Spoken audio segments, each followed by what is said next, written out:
J'ai créé l'association en octobre. C'est moi qui l'ai créée avec quelques étudiants de ma promotion.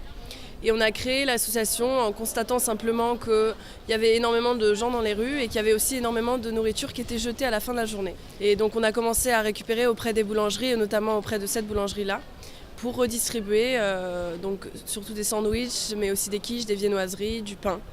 On essaye de travailler en collaboration avec d'autres associations qui font la même chose, mais aussi avec la Croix-Rouge, les Restos du Cœur, pour essayer de rentrer dans un cercle un peu plus vertueux et de trouver une solution. À peu près tous les jours, on essaye de faire une maraude, quelle que soit l'association qui l'accomplit. Ouais, c'est assez simple à organiser, il faut mobiliser un peu les gens sur les réseaux sociaux. On crée un événement Facebook, on essaye de faire en sorte que le plus de gens possible soient au courant. On essaye de faire des partenariats en écrivant sur des pages d'autres groupes.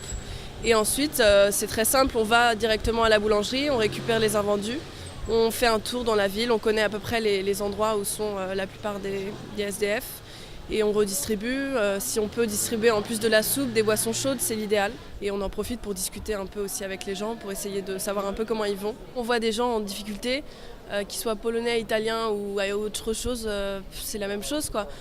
Ils ont faim et je pense qu'on se revendique beaucoup en France comme le pays des droits de l'homme. Donc il y a un moment donné où c'est bien de montrer que ça existe toujours, ces valeurs-là. Donc je pense qu'il n'y a pas de passeport, on va dire, nécessaire pour avoir faim, pour avoir froid et pour vivre dans la rue, quoi.